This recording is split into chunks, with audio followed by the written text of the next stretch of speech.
Olá, amigos. São 9 horas, entrando no ar, então, agora, no nosso programa, que tem hoje um tema bastante polêmico, né? Várias pessoas já estão comentando desde cedo sobre isso, e realmente é uma dúvida bastante grande, essa dúvida sobre reprovar ou aprovar um aluno especial.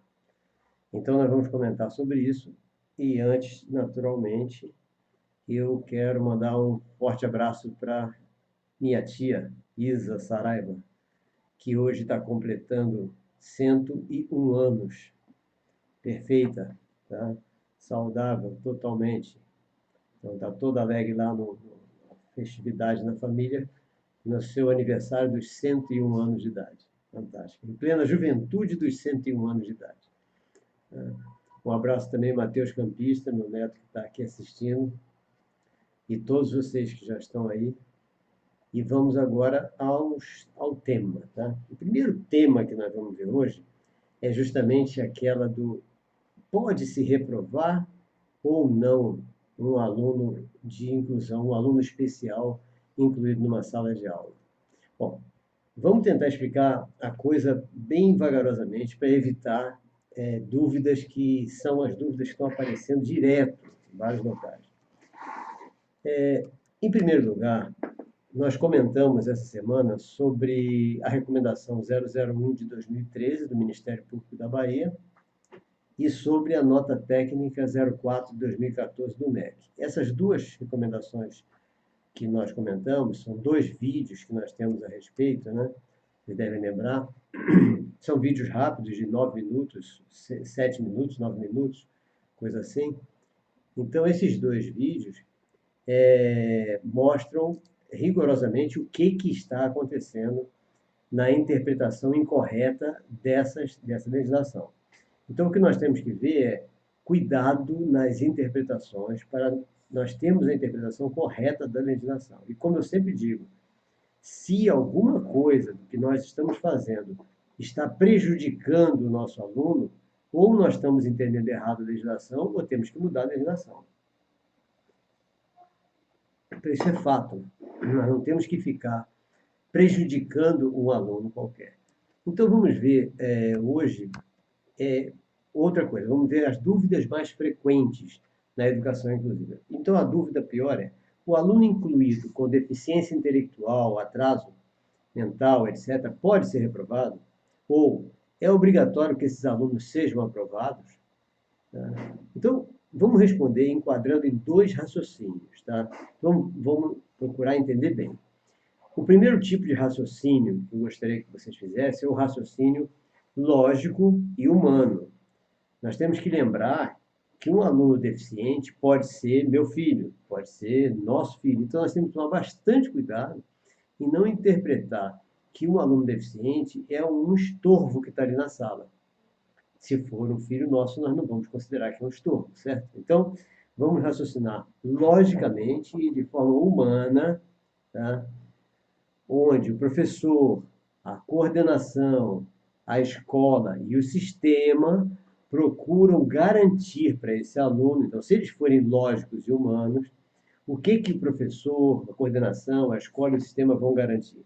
Eles vão procurar garantir para esse aluno especial aprendizagem verdadeira todos os dias, a partir do seu ponto de entendimento em cada matéria. Então, olha só o que nós temos que garantir para esse aluno incluído numa sala de aula. A aprendizagem real todos os dias. Ele tem que sentir que aprende todos os dias alguma coisa a partir do ponto que ele sabe. Por que nós temos que ter essa necessidade de alcançar esse ponto? Porque todo aluno, toda pessoa, toda criança que tem uma deficiência qualquer, ela precisa que o seu cérebro esteja trabalhando a seu favor para reduzir os sintomas e melhorar a sua possibilidade de vir a se capacitar, a se desenvolver, a ser alguém na vida, etc. E para o cérebro trabalhar a favor da pessoa, é necessário que essa pessoa esteja sempre com a autoestima elevada.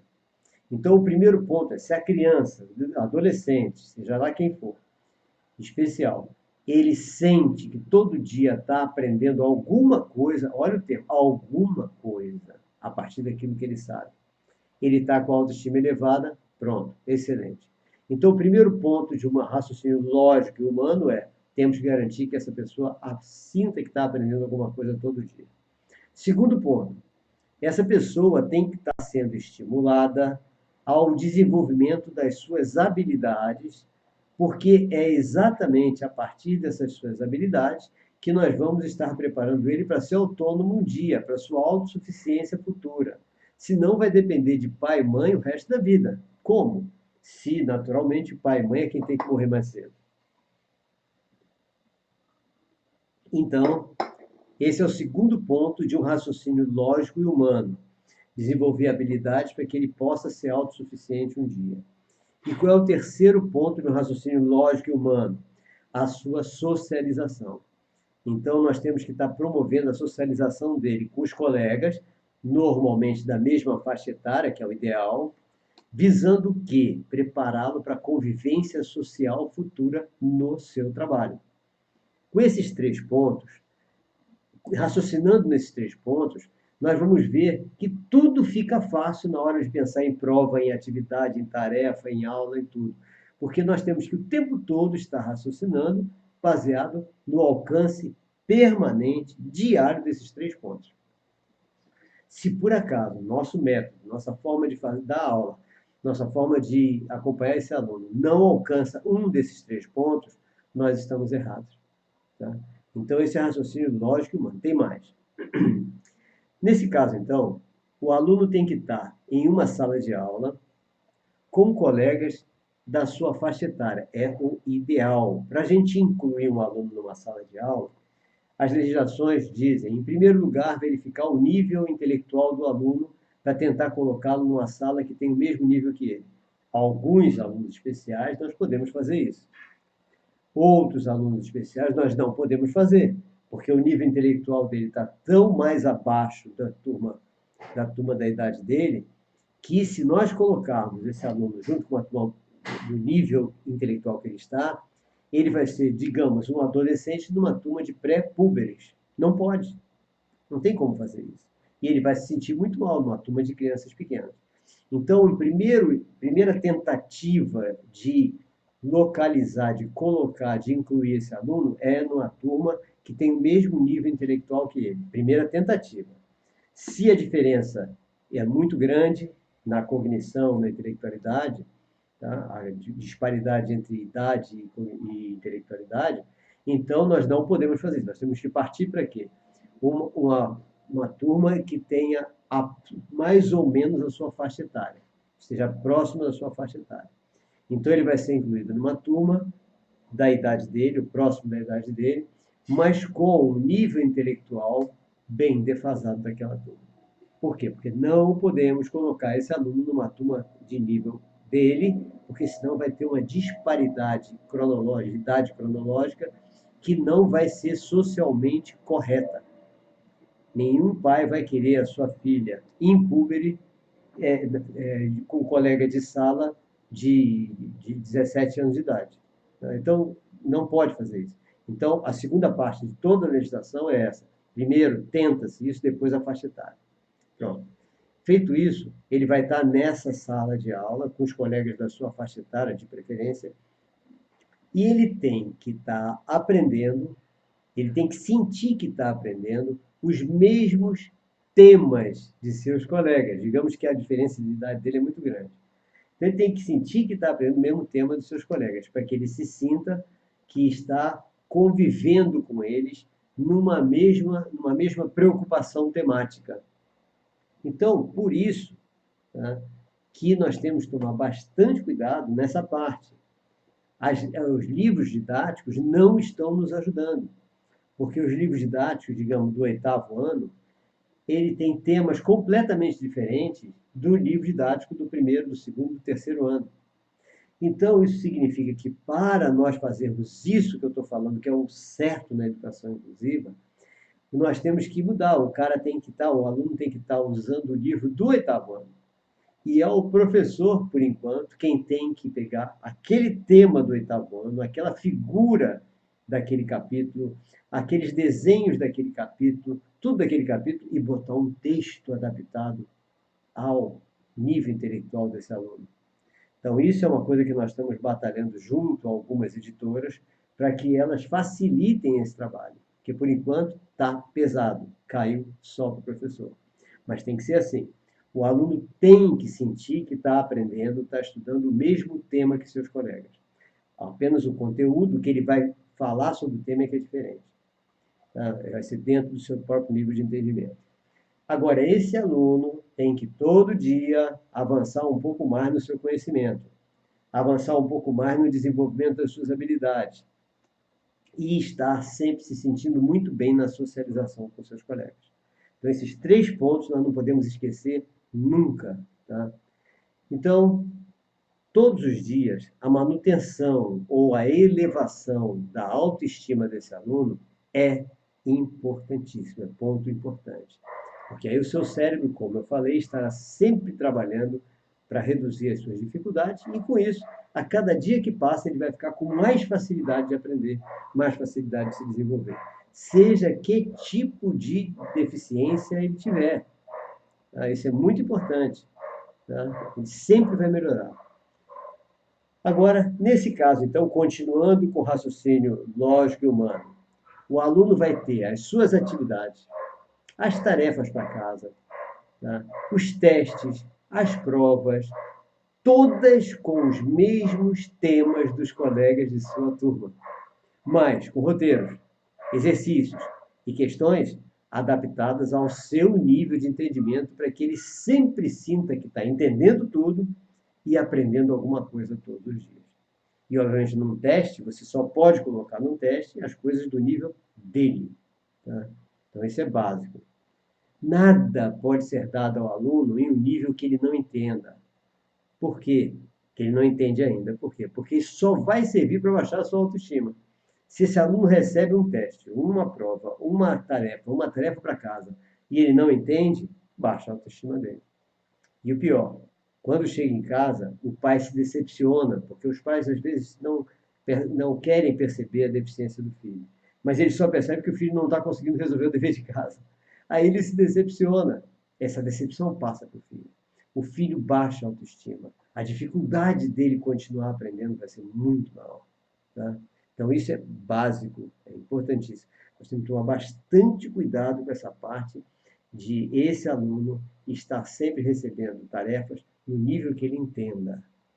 É muito importante, ainda no raciocínio lógico e humano, que professores se reúnam, diretores, com os pais, com a família, no início do ano, e façamos um acordo. O que nós queremos, qual é o nosso objetivo, quais são as nossas metas em relação ao seu filho para esse ano. O que nós pretendemos que ele desenvolva? O que nós achamos que ele pode desenvolver? Aí nós vamos traçar as metas para esse aluno, para aquele ano. As metas da turma e do ano letivo, do oitavo ano, nono ano, sétimo ano, estão nos livros textos. A meta do aluno incluído é do aluno incluído e é traçada individualmente para ele. Ele não tem nada a ver com a meta do livro texto do oitavo ano. Ele tem a ver com a meta que foi traçada, planejada para ele, baseada no seu nível cognitivo, no seu nível de entendimento, e, de preferência, em acordo com os pais, a família e a escola. Então, achamos que ele vai poder se desenvolver até esse ponto. Então, a nossa meta é chegar a esse ponto. Lógico que nós podemos pensar uma coisa além do que nós vamos conseguir, ou podemos até pensar uma coisa aquém do que nós vamos conseguir. Então, tudo depende da metodologia, da ligação professor-aluno e da real capacidade de desenvolvimento desse aluno. Tá? Se nós conseguirmos elevar a autoestima sempre dele, pode ter certeza que ele vai sempre nos surpreender. Tá? Bom, então como será o registro das suas notas? Óbvio, da mesma forma que todas as notas de todos os outros alunos. Porque se nós estamos com uma meta para ele específica, nós vamos então passar exercícios para ele dentro da meta que nós traçamos individual para ele, né? E vamos dar a aula, vamos dar as explicações de acordo com o que nós achamos que ele está entendendo. Então, quando você prepara uma prova para esse aluno, a prova tem que ser preparada de acordo com a meta que foi traçada para esse aluno, não é a prova do oitavo ano, né? Então, isso é que tem que tomar muito cuidado, que várias escolas estão entregando a mesma prova para esse aluno especial. E ainda pedem um laudo médico para reduzir a nota que ele precisa tirar para passar. Peraí, passar? Isso nós vamos ver que é um absurdo pensar em passar ou ser reprovado. Não tem isso no aluno especial. Porque a turma que ele vai ser incluída é a turma que nós estamos decidindo por conveniência. Ou é a conveniência de nível intelectual, aí é fácil, ou é a conveniência por idade, que aí é difícil, porque é uma diferença cronológica, uma diferença de intelectualidade grande, que é o que dá essa necessidade nossa. Então, a prova dele, o teste dele, a avaliação dele, tem que ser uma avaliação diária, processual de verdade. Todos os dias, o professor vai lá e ensina ele uma coisa e faz uma análise para ver se ele já aprendeu. Se ele já aprendeu, a gente passa, por exemplo, e se conseguiu fazer com que o aluno, embora esteja no oitavo ano é a turma que ele está inserido. Ele não é oitavo, ele está inserido no oitavo ano. Porque a nível dele é muito mais baixo do que esse, não interessa qual é. Porque ele pode ser mais alto numa matéria e mais baixo na outra. Ainda tem isso, né? Não vamos padronizar nem a dificuldade de aprendizagem do cara. Ele pode estar com facilidade em português e dificuldade em matemática. Facilidade em matemática e dificuldade em português, ou vice-versa. Então, isso é que nós temos que ver. Bom, então, toda vez que nós estamos avaliando esse aluno diariamente, nós estamos conseguimos ensinar ele e ele já está abstraindo, está fazendo conta de somar maravilhosamente bem. Então, nós vamos passar o quê? 10 contas de somar para ele. Aí ele vai fazendo, de repente ele acerta 8 contas de somar. Quanto ele tirou? Se nós fizemos 10, ele acertou 8, tirou 8. Se ele acertou 9, tirou 9. Se ele acertou 10, tirou 10. Se ele acertou 3, aí a gente já fica preocupado. Espera aí. Se ele só acertou 3, é porque eu pensei que eu já havia conseguido fazer ele entender soma. Então, 3 eu não vou considerar. Eu vou voltar a mudar a minha metodologia, porque eu acho que eu avancei demais na avaliação dele, então eu volto atrás, continuo e vou então verificar o avanço dele. Então, vocês reparem, nesse caso do aluno especial, a avaliação tem nota também, a mesma nota. Agora, a única diferença é que se ele tira uma nota baixa, nós é que erramos, porque nós nos enganamos com o avanço que nós achamos que ele já havia tido. Então, nós vamos adaptar, vamos refazer a explicação, vamos refazer testes que são processuais, são diários, né? Uma prova, duas provas, três provas. Diariamente você vai fazendo essas avaliações e vai vendo se ele está te surpreendendo ou não. Se estiver te surpreendendo, ele vai tirar 9, 9,5, 10, 9, 9,5, 10, não há dúvida. Então, a nota é assim. A nota dele é assim, tem nota sim, igualzinha de todos os outros alunos. A única diferença é essa. Se ele for reprovado, é porque nós erramos. Tá? Aí nós vamos fazer de novo. Então, esse é o detalhe. Então, o professor precisa rever a metodologia, refazer os testes, caso ele tenha uma nota baixa, procurando sempre identificar o nível real que ele está, para evitar que ele perceba que ele está errando muito. Porque se ele errar muito, se isso for percebido por ele, é mais um motivo para baixar a autoestima. Se baixar a autoestima, como eu falei, o cérebro não vai ajudar, vai piorar as coisas, vai travar, vai colocar bloqueios, e nós não queremos isso. Então temos que tomar muito cuidado com isso, inclusive com nota. Tá? É muito importante isso. Fazendo isso, esse aluno vai estar sempre aprendendo dentro do seu nível intelectual e cognitivo, e, portanto, não há sentido nenhum para a gente pensar em reprovação, nem para aprovação sem aprender, porque ele estará sempre aprendendo. Então, ele não vai ser aprovado por obrigação do sistema. Ele vai ser aprovado porque aprendeu, porque está aprendendo. Se chegar no final do ano, nós fazemos uma avaliação e vimos que ele não alcançou a meta que nós havíamos traçado junto com a família, etc., no início do ano. Então, nós vamos analisar junto com a família se é conveniente ele continuar na mesma série ou se ele vai acompanhar a turma na série seguinte. Não faz diferença nenhuma. Se tiver grande defasagem, não faz diferença nenhuma, porque o programa dele será sempre individual, esteja ele em que sala ele estiver. Se o aluno está num nível intelectual semelhante ao nível da turma que ele está, cronológico, aí a gente faz isso. Será que vale a pena ele repetir o ano ou não? Tudo isso, isso não pode estar no manual, porque tudo isso é análise pessoal, individual. Cada aluno especial precisa ser visto da sua forma, e não da forma que nós achamos que é. Nada de padronizar, nós não podemos padronizar. Então, isso é muito importante. No ano escolar seguinte, por exemplo, os professores vão continuar o mesmo trabalho, da mesma forma, a partir do ponto de entendimento que ele alcançou em cada matéria. Então, você vê, não é padrão, cada matéria. E que vai estar relatado aonde? Já que ele mudou de escola, digamos. Vamos que ele mudou de escola. Aí você vai fazer o histórico escolar. Aí no histórico escolar estão lá as notas e está lá a observação. O desenvolvimento do aluno em cada matéria está no relatório em anexo. No relatório em anexo é que é o importante, que vai dizer em que ponto de entendimento esse aluno está em cada matéria. Isso é um ponto básico do documento de transferência. Tá? É básico isso. Ok? Agora vamos ver um detalhe que é o seguinte. Vamos embasar essa mesma resposta de acordo com a legislação. Tá? Então, olhando detalhes da legislação, nós fizemos o raciocínio lógico e humano. Agora vamos olhar da legislação se ela manda a gente sair desse raciocínio lógico e humano. Vamos ver? Então vamos ver o seguinte.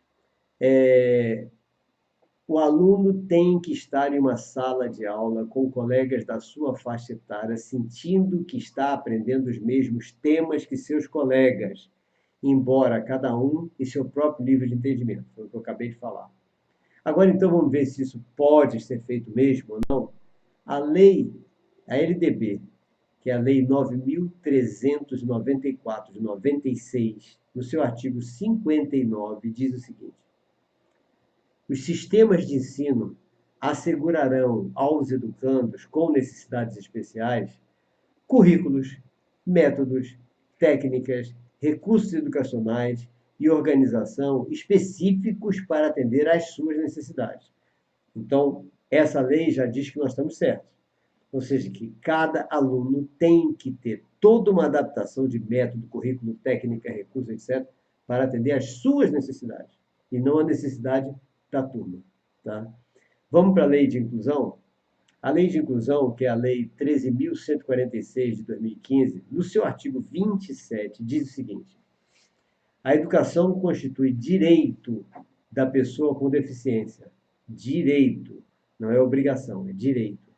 Assegurados, o que temos que assegurar para essa pessoa? Sistema educacional inclusivo, em todos os níveis e aprendizado ao longo de toda a vida, de forma a alcançar o máximo desenvolvimento possível de seus talentos, suas habilidades, tanto físicas como sensoriais, intelectuais, sociais, etc., segundo suas características, interesses e necessidades de aprendizagem. Então, reparem, isso aí já é a Lei Brasileira de Inclusão. E ela fala durante toda a vida.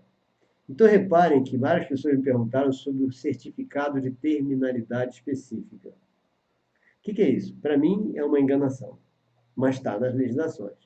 Está nas legislações, está inclusive nas diretrizes estaduais, como preencher o certificado de terminalidade específica.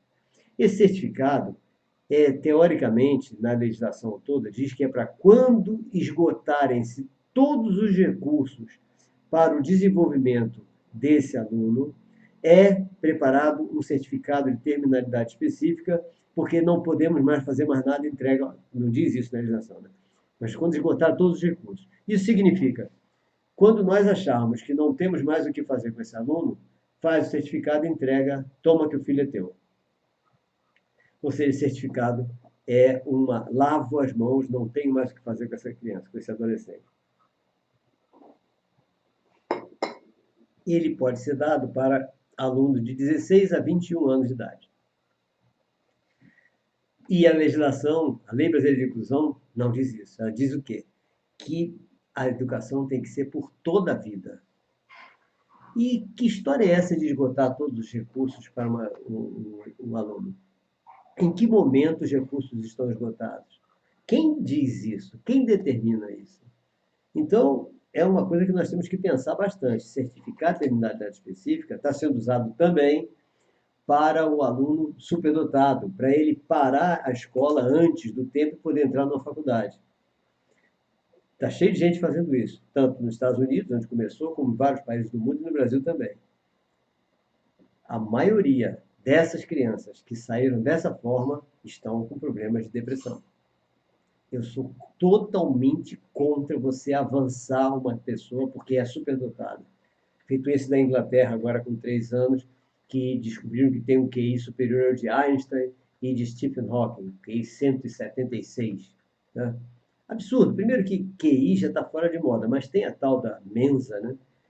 Que o pessoal gosta de se meter, é inteligente, então faz o teste de QI e se tiver acima de determinado ponto, ele entra para a lista dos mais inteligentes do mundo. Você percebe que serve isso? Porque a inteligência só serve se tiver as outras juntas, e essa inteligência é só lógica. Se não tiver criatividade, essa inteligência não vai servir para porcaria nenhuma. Então, isso é muito importante a gente ver o seguinte: até aluno superdotado, eu sou contra o certificado de terminalidade específica. Por quê? Ele não pode pular a etapa, não deveria. Mas isso cada família age como quiser, cada escola age como quiser. Eu apenas sou totalmente contra porque eu tenho visto o resultado. Eu tenho encontrado, eu tenho acompanhado alguns desses alunos que fizeram isso, e um dos primeiros lá nos Estados Unidos, ele está com problema psiquiátrico sério. Ele desenvolveu uma doença psicogênica.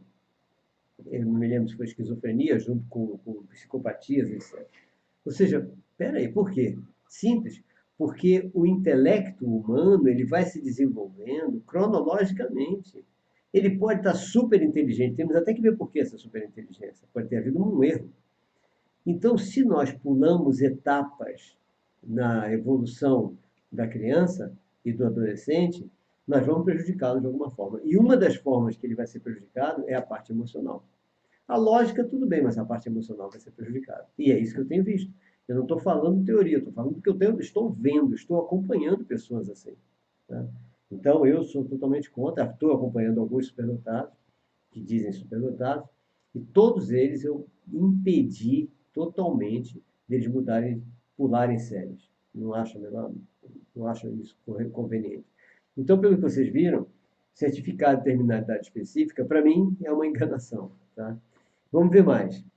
As diretrizes de educação inclusiva no estado da Bahia, elas dizem o seguinte, foi 2017, para que a gente possa adaptar o currículo, adaptar os temas, adaptar as questões, adaptar as perguntas ao nível do cara. Então ele diz uma coisa interessante um parágrafo lá. Ao surdo não será exigida a habilidade de ouvir e falar uma língua. Interessante que isso está escrito lá. Ao mesmo tempo em que para o cego não será esperado o desenvolvimento das habilidades de ver. Ainda bem que eles escreveram isso, né? Porque será que se não escrevesse, a gente ia exigir do surdo ouvir e do cego ver? Continuando para. Daí que as competências e habilidades desenvolvidas na escola devem se dar a partir da perspectiva de potencial do estudante e não da sua falta. Até esse está concordando com o que nós estamos falando. Nós só vamos mandar o estudante fazer aquilo que ele tem capacidade de fazer. Comênios disse isso. Comênios, no século XVII, falou isso. Tá? Age idiotamente aquele que quer ensinar ao aluno não o que ele pode aprender, mas sim o que ele próprio deseja, ele próprio professor deseja. Então, Comênios já disse no século XVII, nós estamos falando de novo aqui. Outra coisa, na própria resolução da Secretaria de Educação do Estado da Bahia, a inclusão dos estudantes com deficiência intelectual, assim como para qualquer outro tipo de deficiência, exige flexibilização do currículo. É o que nós estamos falando. Então, está tudo aí explicado que pode não, que tem que fazer. Não é nem que pode fazer, tem que fazer. E outro, na própria legislação ainda estadual da Bahia, os avanços da escolaridade do estudante com deficiência intelectual dependem muito da mediação do professor, que deve oferecer-lhe atividades diversificadas, com ênfase no desenvolvimento de habilidades, reconhecendo e valorizando os seus progressos. Valorizar e reconhecer cada pequeno progresso dos nossos alunos é a maneira de elevar a sua autoestima. Tá? Agora vamos ver a do Estado do Pará. A do Estado do Pará, que é a resolução 001 de 2010, ela foi alterada pela resolução 304 de 2017 do Conselho Estadual de Educação do Estado do Pará, e que diz o seguinte, a do Estado do Pará eu achei fantástica. Tá? No seu artigo 80, parágrafo único, essa legislação diz o seguinte: a inclusão escolar envolve não somente princípios e procedimentos para a inserção, mas, sobretudo, mudanças atitudinais relativamente à postura do educador e dos grupos sociais, garantindo permanência nas classes regulares, aperfeiçoando e otimizando a educação em benefício de alunos com e sem necessidades educacionais especiais. Diz tudo. Né? Diz tudo. Então, a atitude que eu disse, que tem que ser lógica e humana, está exatamente dentro da atitude legal. Então, toda legislação coincide e manda a gente fazer exatamente o que eu falei do raciocínio lógico e humano. Mas é sempre bom lembrar que se algo na legislação obrigar a escola ou o professor a baixar a autoestima do aluno especial e, portanto, prejudicar o seu desenvolvimento intelectual, social e cognitivo, ou nós estamos entendendo erradamente a legislação, ou a lei precisa ser alterada. Nós não podemos fazer isso. Então, é como eu já vi muita gente dizendo, Piaget não funciona, Vygotsky não funciona, Vallon não funciona. Ou você não está entendendo Piaget, Vygotsky, Vallon, ou a gente tem que mudar o que ele falou.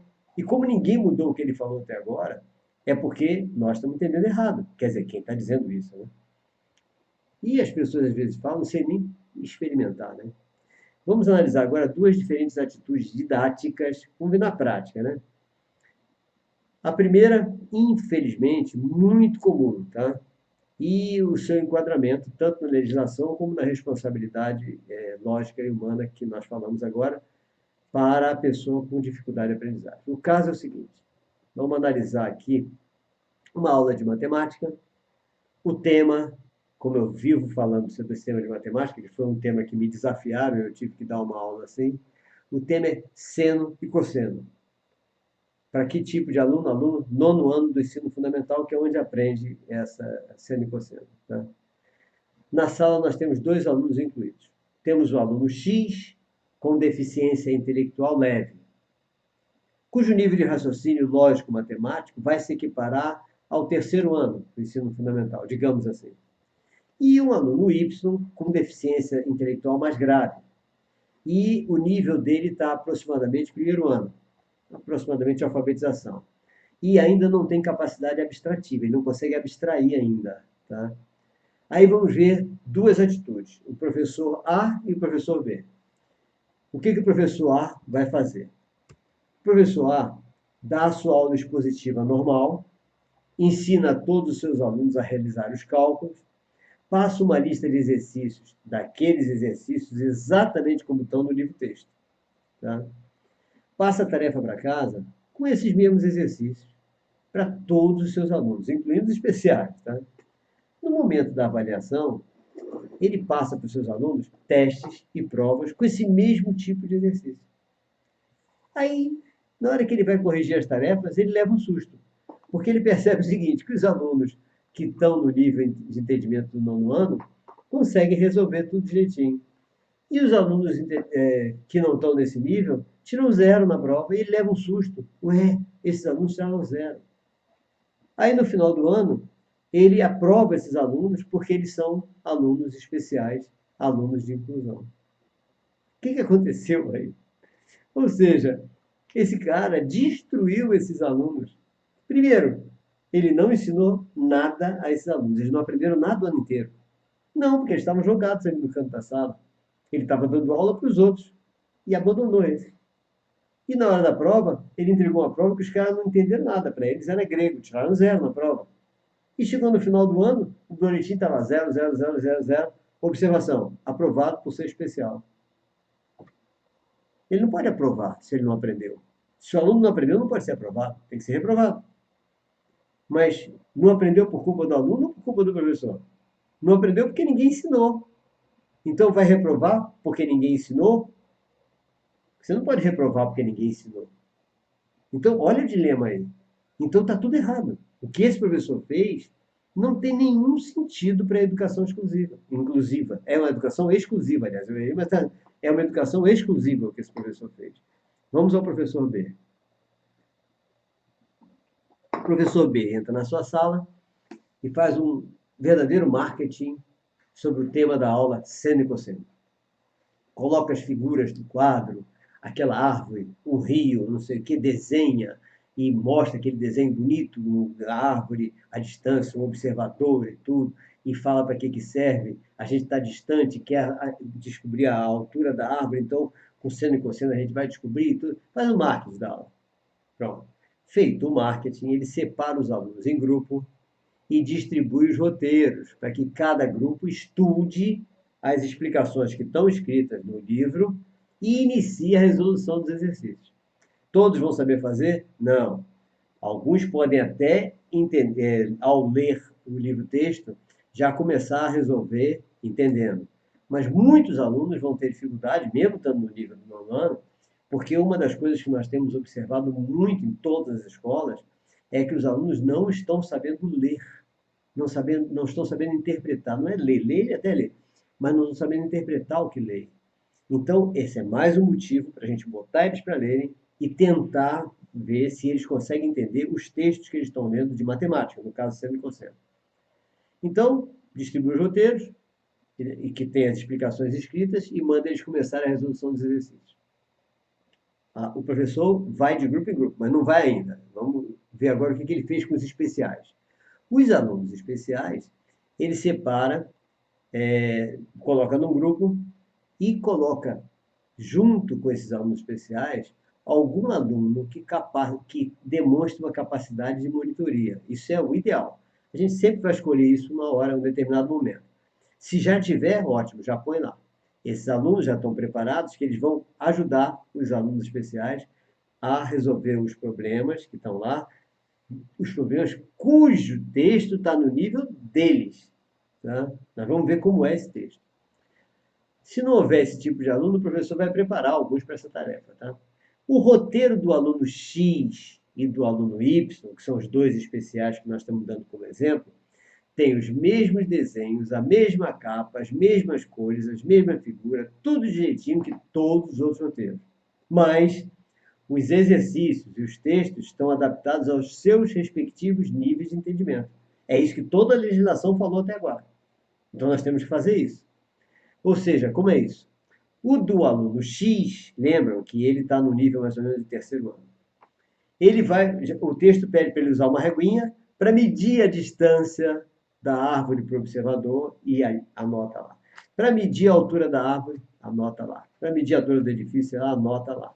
Então, como ele já está alfabetizado numericamente, ele vai ficar fazendo as medições e anotando tudo. A distância é tal, a distância da linha divisada é tal. Ele não vai fazer cálculo de seno e cosseno, mas ele está com a figura que todo mundo está.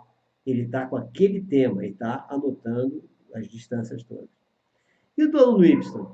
Do aluno Y, ele não está abstraindo ainda. Então, o que ele vai fazer? Ele vai colorir a árvore, colorir o rio, colorir o edifício, colorir o observador. Tá? Se ele já tiver alfabetizado com letras e palavras, ele vai escrever árvore, edifício, rio. Tá? Vai todo um trabalho de alfabetização dentro daquela figura seno e cosseno, que é a figura que está em todos os exercícios de todo mundo. Agora vamos ver o que está acontecendo. Durante a aula, o professor B, agora vamos ver o professor B que está dando essa aula. Ele distribui os roteiros todos e tudo. Agora ele vai ficar lá na cadeira dele? Não. Ele senta em cada grupo. Senta no primeiro grupo, observa o progresso, tira as dúvidas, senta no segundo grupo, observa o progresso, tira as dúvidas, e assim vai, de grupo em grupo. Se por acaso ele descobre que existe uma dúvida que pode ser geral num dos grupos que ele sentou, ele levanta, chama a atenção de todo mundo e diz, gente, preste atenção aqui, vou tirar uma dúvida daquele grupo que pode ser a dúvida de vocês. Aí ele dá uma aula expositiva rápida sobre aquela dúvida. Uma aula expositiva rápida sobre uma dúvida, todo mundo presta atenção. Tá? Outra coisa, durante essa visita que esse professor faz a cada grupo, ele está avaliando, ele está registrando o progresso de cada aluno, ele está avaliando o seu método, e ele já começa a rever até como ele vai fazer os próximos roteiros, pela dificuldade que alguns estão encontrando ou não. E ele vai verificar também como é que ele vai redistribuir esses grupos na próxima aula, porque ele já está sentindo que nesse grupo, no grupo 1, no grupo 2, no grupo 3, cada grupo tem um cara que está se encostando em todo mundo, no grupo dos alunos que não são especiais. Aí ele já faz um grupo só com esses que estão se encostando em todo mundo, aí obrigando eles a trabalharem. Então, esse método que é de grupos operativos, vai facilitar muito a aprendizagem. Fora que aquele aluno que não tem, que é tímido, que não tira dúvida nunca, etc., esse dessa vez ele vai tirar. Por quê? Porque ele vai estar junto do professor num determinado momento. Então, ele pode simplesmente falar baixinho para o professor que ele não está entendendo nada. O professor, então, vai ouvi-lo. Se o professor estiver dando aula para 30, não vai ouvir isso. Tá? E como é o processo das tarefas de casa? Mesma coisa. As tarefas de casa seguem o mesmo procedimento. Ou seja, nós nunca vamos passar uma tarefa para casa para um aluno especial num nível que ele não entenda. E eu até recomendo o seguinte: quando o nível está muito baixo, nós, a tarefa para casa é a mesma que nós temos certeza que ele resolveu na sala de aula. É a mesma. E a gente ainda diz para esse aluno especial: se alguém quiser te ajudar, diga que não, que você consegue fazer sozinho. E que se você errar, o professor vai corrigir depois. Então, com isso, o pai não fica decepcionado. Porque uma das coisas ruins para a educação inclusiva é os pais ficarem decepcionados que o aluno, seu filho, não está conseguindo resolver uma tarefa de casa. Tá? E no momento da avaliação? No momento da avaliação, o professor vai passar para esses alunos testes e provas dentro do mesmo esquema, no mesmo nível que ele está ensinando. Ou seja, as provas dos especiais terão questões que foram trabalhadas com eles durante as aulas. É isso que a legislação manda. Nós vimos a legislação. Ao corrigir as tarefas em sala, as tarefas de casa, os testes, as provas, eu já disse, caso algum aluno especial tenha errado mais do que, por exemplo, se a média da escola é 7 e esse aluno errou 5 questões, então ele tiraria 5, nós erramos. Nós avaliamos errado ele. Vamos rever o método, rever as provas, para que ele acerte o máximo possível de questões. Então, é essa nota que vai valer para ele. No aluno especial, a nota baixa significa que nós, professores, erramos. Então, com isso, a nota do aluno especial tem que nos mostrar, é para nós verificarmos se nós estamos conseguindo realmente fazer ele aprender alguma coisa todos os dias. Então, dessa forma, no final do ano, esses alunos especiais vão ser aprovados porque aprenderam e não porque são especiais. Porque eles aprenderam dentro daquilo que o que nós planejamos que eles poderiam aprender naquele ano. Se por acaso, chegando no final do ano, nós verificarmos que a meta que nós traçamos não foi alcançada, ou nós erramos na meta, ou se o aluno está mais ou menos no mesmo nível, nós podemos, então, repetir tudo. Repetir tudo como? Em que série? Não interessa em que série ele vai. Interessa que ele vai estar acompanhando uma turma dentro da idade cronológica dele, porque o método, o tema, o que nós pretendemos para esse aluno, os nossos objetivos com ele, são traçados individualmente, independente da série que ele tiver. Tá? Então, no histórico vai sempre aquela observação, o nível de entendimento e desenvolvimento alcançado pelo aluno nas diferentes matérias encontra-se no relatório em anexo. O mais importante do histórico escolar de um aluno desse é o relatório. Porque é no relatório que vai estar o ponto de entendimento que ele iniciou o ano e o ponto de entendimento que ele terminou o ano. Vão estar escritos também as técnicas e os métodos que foram utilizados para facilitar. Para que a gente vai registrar tudo isso? Para facilitar que o próximo professor possa continuar o acompanhamento a partir daquele registro. Isso a, que é a educação inclusiva. Ou seja, nós temos que tomar muito cuidado, porque a legislação não diz nada contra. Como nós vimos, a legislação está toda determinando isso. Tanto a LDB, como a Lei Brasileira de Inclusão, como as diretrizes, por exemplo, a que eu mostrei foi do Estado da Bahia e do Estado do Pará. Todas elas estão perfeitas. Depois eu vou estudar as do Rio Grande do Sul, para onde eu estou indo amanhã, para verificar se tem alguma coisa a mais. E tem outras coisas do Estado do Pará que são fantásticas também. Bom, a ideia é que vocês reflitam sobre isso, analisem os seus métodos, verifiquem se os seus métodos estão contribuindo para a aprendizagem real dos seus alunos especiais. Ou se você, na sua sala, está apenas tolerando a presença deles em sala de aula. E ele está lá, coitadinho, jogado no canto, sem entender nada do que você está falando. Ou seja, isso é uma coisa, poderia ter considerado um crime isso. Ou seja, vamos salvar nossos alunos especiais para evitar que a sociedade os exclua. Se nós não fizermos isso, a sociedade vai excluir esses caras. Isso está acontecendo até hoje. Isso é um problema seríssimo que está ocorrendo. Então, nós temos que tomar muito cuidado com isso. Isso é coisa séria, tá? E o que está havendo de crianças especiais jogadas fora não é brincadeira, não. Não é só por nós, né? Nós, na educação, estamos excluindo essas pessoas quando nós estamos apenas tolerando eles em sala de aula. Mas na medicina também. Então a coisa está complicada. Está bastante complicada isso. Nós temos que tomar bastante cuidado para que nós não estejamos contribuindo com essa coisa terrível, que é uma pouca vergonha. Ok? Bom, qualquer dúvida que vocês tiverem sobre isso, entre em contato para a gente ver o que a gente pode conversar mais sobre esse assunto, né, e fazer algum vídeo rápido sobre isso. E agora, então, vamos comentar rapidamente sobre um outro problema sério que está aparecendo, que eu falei que ia comentar sobre isso também, que é a história de adolescentes entrando em estado depressivo por falha por carência afetiva. Gente, isso é muito sério. Tá?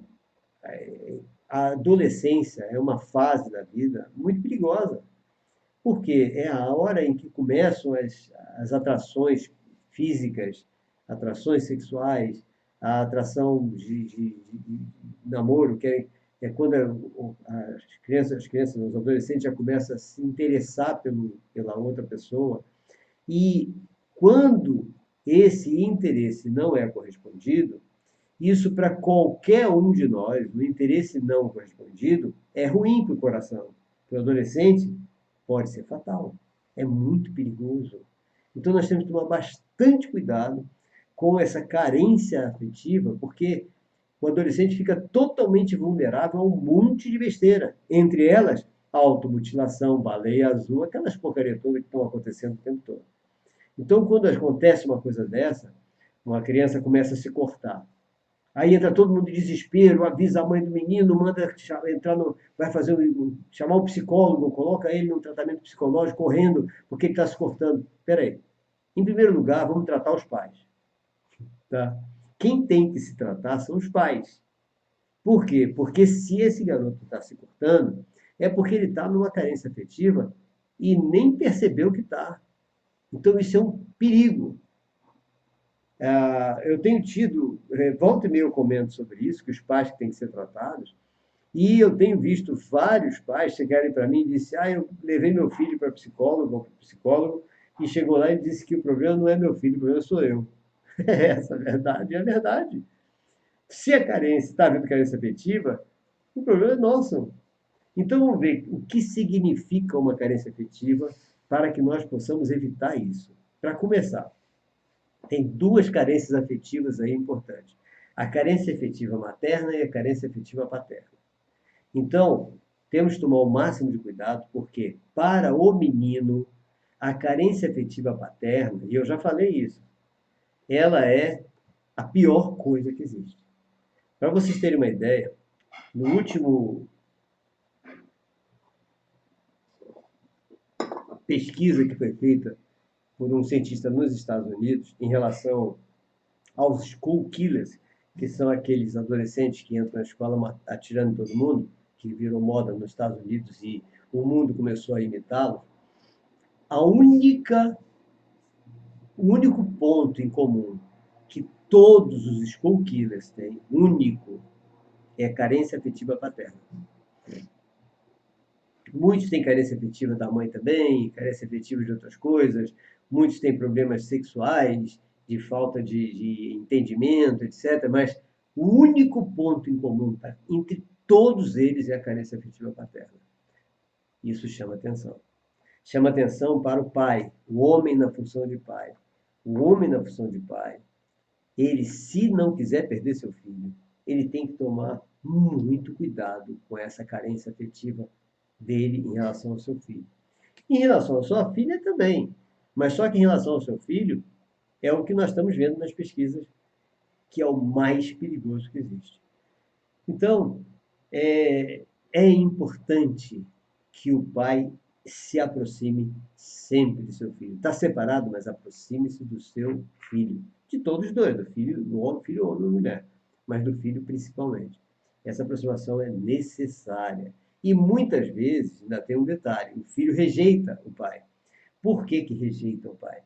Porque muitas vezes porque foi feita uma propaganda negativa em relação ao pai. E esse é um outro detalhe. Então, repare o seguinte, pais separados. Primeira recomendação que eu faço ao pai e à mãe. Nunca fale mal do outro na presença do filho. Mas nunca. Porque para o filho, não interessa se o pai não presta, não interessa se a mãe não presta, dependendo com quem ele está. O que interessa para ele é que ele quer o amor dos dois. Ele precisa do amor dos dois.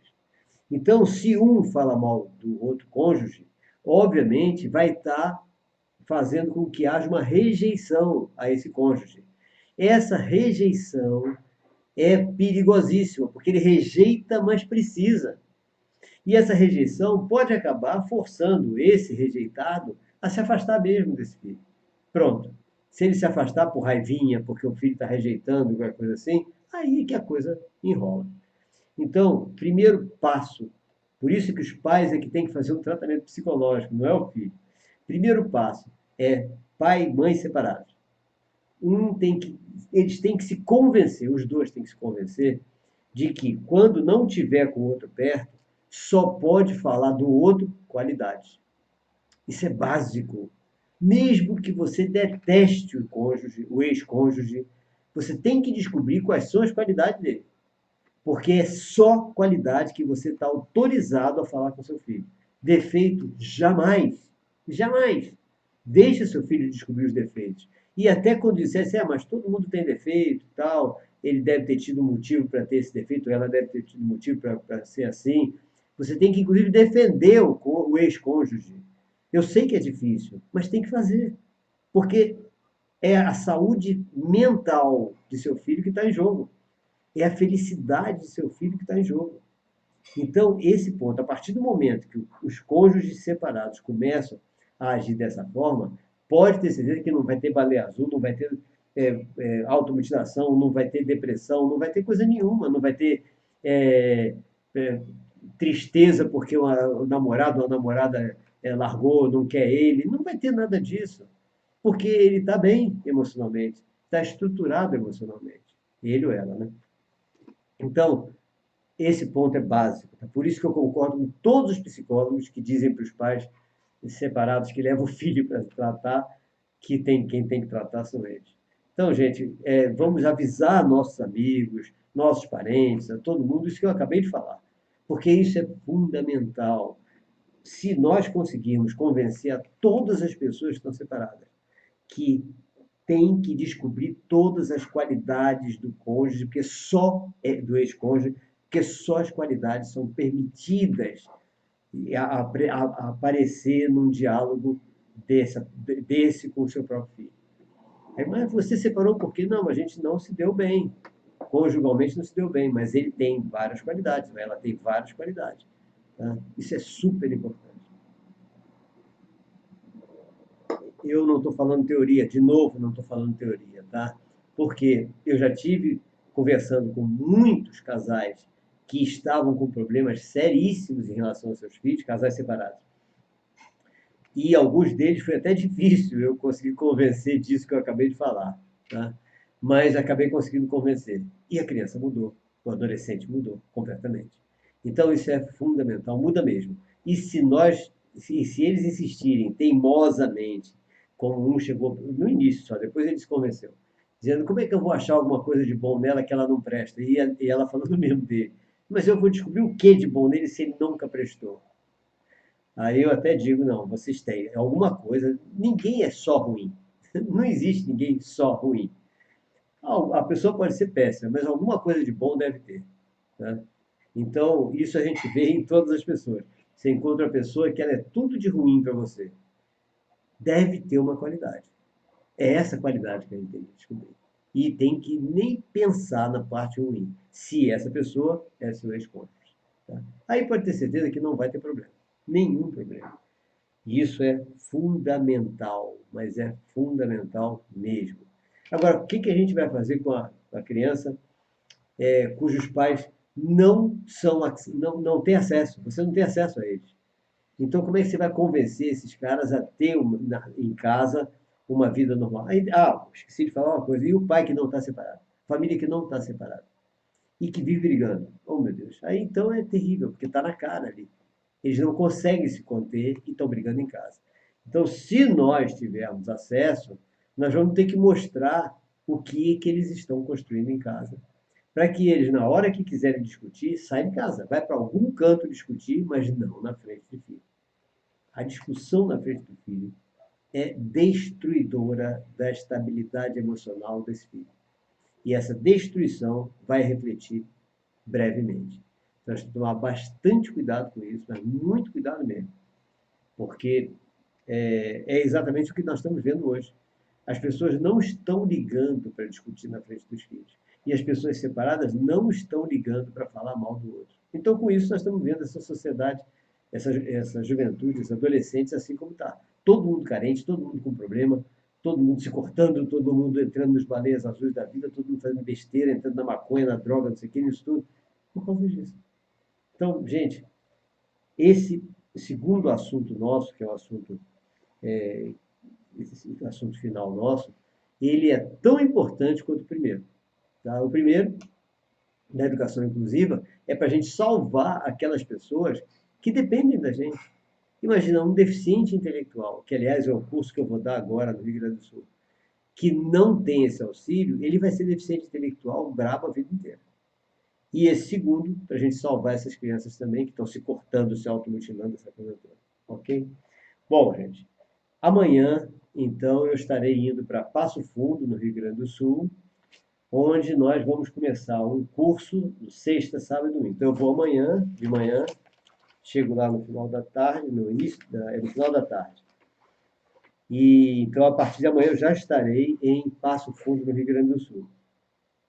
Dia 17, 18 e 19, nós vamos estar dando um curso de formação e atualização sobre deficiência intelectual, exatamente sobre isso que nós estamos falando, sobre deficiência intelectual, em que a ideia vai ser, na primeira parte, nós vamos fazer o entendimento e identificação da DI, as causas genéticas, causas não genéticas, as influências que aumentam ou diminuem as deficiências intelectuais, influências externas, genéticas também, fatores que podem desenvolver a deficiência intelectual, todos os fatores, e os fatores que são evitáveis, tá? Fatores evitáveis, fatores ambientais, e a DI na CID-11. Entre os fatores ambientais, vocês podem ler na minha linha do tempo no Face, que aquilo que eu comentei na aula sobre autismo, e que passei até um vídeo sobre o glifosato, então já está lá na minha linha do tempo o que está acontecendo com o glifosato. Leiam lá, não vou nem falar mais aqui, porque já me pediram, até amigos meus, minha família, todo mundo está pedindo para eu parar de falar disso, porque a, a máfia é forte. Tá? No segundo momento, nós vamos ver o acompanhamento do deficiente intelectual. Eu digo que não vou falar e falo, né? Mas deixa para lá. O acompanhamento do deficiente intelectual. O acompanhamento, aí nós vamos ver a homeostasia, como funciona a homeostasia no desenvolvimento nosso, de todas as pessoas, né? A relação cromossomos, genes, DNA, o que tem a ver os espinhos dendríticos e o retardo, o que são os espinhos dendríticos também, o desequilíbrio nessa homeostasia causando a deficiência intelectual, né? O estudo das desordens cromossômicas que causam deficiências sérias, estudo de fatores que não são genéticos e adquiridos na infância, o que a gente pode evitar. Nós podemos até evitar deficiências intelectuais, nós vamos ver isso nesse curso, tá? O acompanhamento clínico e pedagógico, que são dois acompanhamentos paralelos, tem que ter os dois, o acompanhamento clínico com o médico, o acompanhamento pedagógico na escola, tá? E a avaliação dos sintomas, como nós podemos avaliar quais são os sintomas do deficiente, etc., quais são as avaliações existentes no momento. E, num terceiro momento, nós vamos ter o desenvolvimento cognitivo e intelectual do deficiente intelectual. Então, para isso, nós vamos ver como se dá o desenvolvimento encefálico da criança e do adolescente, para que nós possamos identificar onde nós podemos interferir para reduzir os sintomas ou até para evitar algum sintoma que apareça. Tá? E isso é o que nós vamos ver no último ponto, e a inclusão. Logicamente, nós vamos ver os processos inclusivos específicos para o deficiente intelectual. Tudo isso nós vamos ver em várias cidades do país. Tá? A primeira cidade que nós vamos ver isso vai ser, depois de amanhã, Passo Fundo, no Rio Grande do Sul. Mas, em seguida, nós vamos ter esse mesmo curso em uma série de cidades. Entre elas, várias no estado da Bahia, essa no Rio Grande do Sul, e em setembro vamos ter no estado do Pará também. E já tem outras, diversas cidades entrando em contato, mas esse ano já está, já não tem mais vaga, tá? Todos esses cursos que nós estamos dando, nós podemos dar em todas as cidades, mas nós vamos ter que fazer o planejamento para 2019, já que 2018 já está todos os finais de semana e já estão ocupados com o curso do autismo, o curso da deficiência intelectual e o curso de metodologias educacionais, que é seríssimo. O curso de metodologia, que nós também vamos fazer em Passo Fundo, mas não agora, Passo Fundo será em novembro. Na realidade, Passo Fundo está com os 3 cursos em primeiro lugar, com exceção do autismo, que o primeiro foi na Bahia, em Brumado. Né?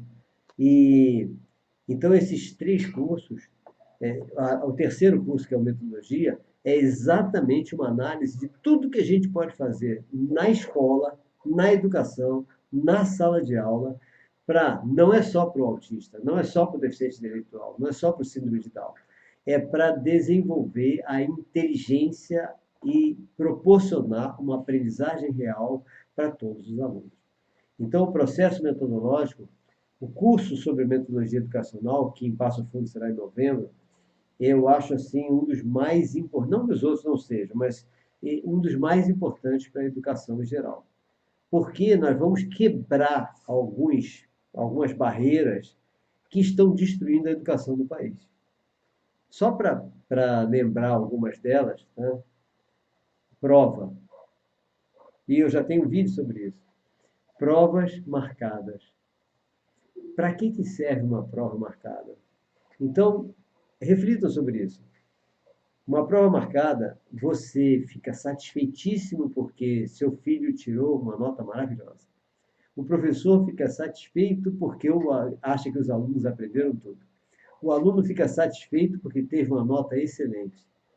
Só que o aluno que aprendeu pode ter tirado uma nota mais baixa do que o aluno que não aprendeu nada. Por quê? Porque a prova marcada permite o decoreba. Então, você não mede nada com uma prova marcada. Você só mede aprendizagem com prova de surpresa. Não tem como medir aprendizagem com prova com data marcada. Por isso que semana de provas nas escolas é a coisa mais idiota que existe. Por isso que que o Brasil é o pior país do mundo de aprendizagem. Porque a grande maioria das escolas faz semana de prova. Então, permite aos alunos que nunca aprenderam decorar, decorar, decorar a noite toda, a véspera toda, decora a noite toda, chega lá, está com tudo na memória temporária, maravilhosamente bem lembrado, faz uma prova, tira 8, 9, até 10. 3 dias depois ele não sabe mais nada. Ou seja, prova marcada, semana de provas. Você vê, tem aluno que diz, não, a semana que vem é a semana de prova, eu não posso fazer nada, eu tenho que estudar o dia inteiro, sábado, domingo, dia. Estudar não, tem que decorar o dia inteiro. Acabou a semana de prova, ninguém sabe mais nada. Então, essa é uma das reflexões que nós temos que fazer. Por que prova marcada? Para que serve? E para que serve a prova de surpresa? Esse é um detalhe. Tá? Mas nós vamos ver isso no nosso curso de metodologia, nós vamos destruir tudo que está errado e mostrar as metodologias que podem ser bem mais corretas e trazer resultados eficazes. Ok? Então, esse curso vai ser dado em novembro, em Passo Fundo, no Rio Grande do Sul. E em seguida nós vamos fazer também na Bahia, em diversas cidades, e no Pará também. Ok? E assim, e nas outras só no ano que vem. Outros estados só entrarão nesse rol nosso a partir de 2019. Ok? Bom, gente, já ultrapassamos o nosso horário, então eu vou arrumar minhas malas, que amanhã então a gente está indo para Passo Fundo, no Rio Grande do Sul, e a qualquer momento eu entro lá de Passo Fundo também para falar alguma novidade, alguma coisa sobre isso, sobre a educação, que é a coisa que mais nos interessa atualmente. Ok? Forte abraço para todos vocês e até a quarta-feira próxima, que eu estarei no Passo Fundo do Rio Grande do Sul até terça-feira. Quarta-feira eu viajo para cá, então o nosso programa de quarta será em Salvador novamente, ok? Da outra vez foi em Passo Fundo, o programa da quarta-feira, mas dessa vez será aqui em Salvador mesmo, porque na quinta a gente já se prepara para ir para Itabuna, onde nós vamos dar o curso de medicina psicossomática, tá? Um forte abraço para todos vocês e até o nosso próximo encontro.